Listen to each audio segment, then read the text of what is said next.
तो इस एपिसोड के शुरुआत में हम लोग उस आर्मी को देखते हैं जो कि चुपके से एवेंजर्स टावर के अंदर घुस जाते हैं और वो लोग अंदर जाके कैप्टन को पकड़ने की कोशिश करता है, पर कैप्टन और हॉकाई मिलके उन सबसे फाइट करने लगता है। और फिर वहाँ बाकी एवेंजर्स भी आते हैं और कैप्टन उनमें से एक आर्मी का मास्क उतार देता है और जिनसे उसको पता चलता है कि ये सब आर्मी एक वैम्पायर है। और फिर कैप्टन टोनी को यूवी फ्रीक्वेंस के लाइट को एक्टिवेट करने को कहता है और जिसके बाद टोनी लाइट को एक्टिवेट कर देता है और जिनसे सारी वैम्पायर खत्म हो जाते हैं। लेकिन उनमें से एक वैम्पायर पास जाते हैं और फिर कैप्टन उसके पास जाते हैं और उसके मास्क उतार देता है और जिसको देख के कैप्टन शॉक हो जाते हैं क्योंकि वो वैम्पायर और कोई नहीं बल्कि ब्लैक विडो होती है। और फिर ब्लैक विडो के अंदर से ड्रैकुला की आवाज आती है और वो एक सौदा करती है कि ड्रैकुला को कैप्टन अमेरिका चाहिए और उसके बदले में वो ब्लैक विडो को छोड़ देगा। और फिर वो लोग ब्लैक विडो के बारे में आपस में डिस्कस कर रहे होते हैं, लेकिन तभी ब्लैक विडो होश में आती है और वो सब पर अटैक करके वहाँ से भागने की कोशिश करती है। और जैसे ही वो भागने की कोशिश करती है और वैसे ही वो एक कांच के दीवार के साथ टकरा के गिर जाती है। और जिसके बाद कैप्टन सभी को बताता है कि दरअसल वैम्पायर कांच पे खुद को देख नहीं सकते।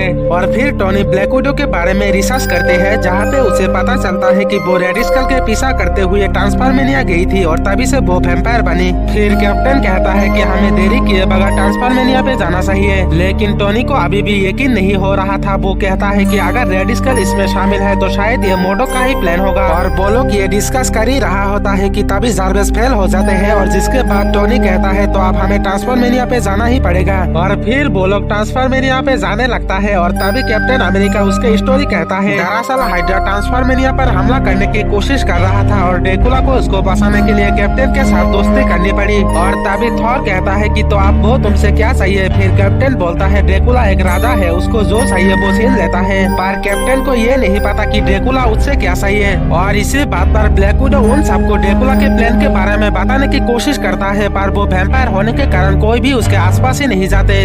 और फिर वो लोग ट्रांसफॉर्मेनिया पे पहुंच जाते हैं और अब वो लोग ड्रैकुला के महल में जाने ही वाला होता है कि तभी ड्रैकुला उनके सामने आ जाते हैं। और वो कैप्टन से उसके डील के बारे में कहता है। दरअसल ड्रैकुला को कैप्टन चाहिए था और इसके बदले में वो ब्लैक विडो को छोड़ देगा, लेकिन तभी हॉकाई उस पर तीर चला देता है। और फिर कैप्टन हॉकाई को कहता है तुम्हें तीर चलाना नहीं चाहिए था। फिर ड्रैकुला के आर्मी उनके ऊपर हमला कर देता है, लेकिन टोनी को अभी भी ये सब यकीन नहीं हो रहा था। वो अभी भी साइंटिफिक तरीका ढूंढ रहा था उन सबको हराने के लिए और ब्लैक को बचाने के लिए। और फिर उन लोगों की फाइट शुरू हो जाती है और इसी फाइट के दौरान फेल्कॉन को एक रस्सी मिलती है और वो आम रस्सी नहीं थी, उसके अंदर भी जान थी, वो इधर उधर हिल रही थी। और फिर टोनी उस रस्सी को स्किन करने लगता है और जहाँ पे उसको वैम्पायर के बारे में पता लग जाते हैं और वो कोई रस्सी नहीं बल्कि ड्रैकुला के बाल होता है। और फिर वो जार्विस से सीक्रेट कोड को हैक करने को कहता है और कैप्टन कहता है ब्लैक विडो को कैसे बचाना है वो मैं जानता हूँ। और फिर कैप्टन हॉकाई और फेल्कॉन ब्लैक विडो को बचाने के लिए महल के अंदर जा ही रहा होता है और तभी फेल्कॉन को ब्लैक विडो की आवाज सुनाई देती है और फेल्कॉन उन लोगों से अलग हो जाती है और एक जगह पे फेल्कॉन को ब्लैक विडो मिल भी जाती है,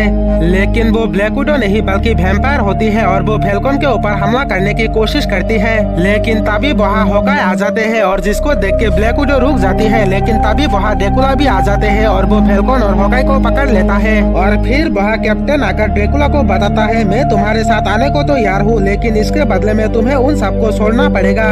और वही दूसरी तरफ टोनी को ब्लैक विडो के खून के कूद मिल जाती है। और फिर हमें कैप्टन और ड्रैकुला को दिखाया जाता है जहाँ पे कैप्टन ड्रैकुला से कहता है तुम ये सब क्यों कर रहे हो और तुम्हें मेरे को क्यों चाहिए। और तभी ड्रैकुला रिप्लाई में कहता है इंसानों की आबादी कई गुना ज्यादा बढ़ चुकी है और इसके वजह से मेरा साम्राज्य खतरे में है। और ड्रैकुला कैप्टन को ये भी बताता है कि उसको सुपर सोल्जर सीरम चाहिए ताकि उसके कोई भी कमजोरी ना रहे। और फिर कैप्टन कहता है ये सारी जानकारी तुम्हें रेड स्कल दी है, वो तो तुम्हारे दुश्मन था ना। और कैप्टन ये बोल ही रहा था कि तभी अचानक से ड्रैकुला उस पर हमला कर देता है और तभी कैप्टन कहता है तुम जानते हो लेकिन तुम उस पर यकीन नहीं कर सकते हो। ड्रैकुला कहता है सुपर सोल्जर सीरम मुझे मिल जाए तो मैं हाइड्रा और रेड स्कल को भी खत्म कर देंगे। और फिर ड्रैकुला कैप्टन को काटने की कोशिश कर ही रहा होता है कि तभी वहाँ एवेंजर्स आ जाते हैं और हल्क ड्रैकुला को लेके दीवार के उस पार घुस जाते हैं। लेकिन जब बाहर आते हैं तब वो वैम्पायर बन चुका था, यानी कि ड्रैकुला हल्क के बॉडी को भी काट लिया था। और फिर ड्रैकुला हल्क को कहता है सबको खत्म कर दो, और जिसके बाद हल्क सारी एवेंजर्स के ऊपर हमला कर देता है।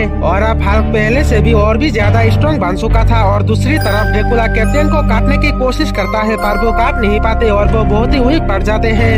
और तभी टोनी ड्रैकुला के बॉडी को स्किन करने लगता है, जहाँ पे उसे पता चलता है कि हल्क के गामा रेडिएशन वाले खून ड्रैकुला के खून पर असर कर रही है। और ये देख के टोनी को ब्लैक विडो और हल्क को ठीक करने का तरीका मिल जाते हैं। और फिर टोनी हल्क को गुस्सा दिलाने को कहता है, क्योंकि हल्क का खून गामा रेडिएशन वाले होने के कारण वैम्पायर उस खून से इन्फेक्ट हो जाती है। और अगर हल्क को जितना गुस्सा दिलाया जाए उतना ही हल्क के बॉडी से वैम्पायर के ब्लड खत्म होता जाएगा और वो ठीक हो जाएगा। और फिर सब लोग टोनी के ये बात सुन के हल्क पर अटैक कर देता है, ताकि वो और भी ज्यादा गुस्सा हो जाए और उसके शरीर से वैम्पायर के असर खत्म हो जाए। और फिर हल्क बहुत ही ज्यादा गुस्से में आने के कारण वो धीरे धीरे ठीक होने लगता है। और क्योंकि हल्क के खून ड्रैकुला पर असर किया था, और इसीलिए अब ड्रैकुला भी अपने नॉर्मल फॉर्म में आ जाते हैं। और फिर जब एवेंजर्स उसको पकड़ने वाला था, तब वो धीरे धीरे जमीन फाड़ के नीचे चला जाता है।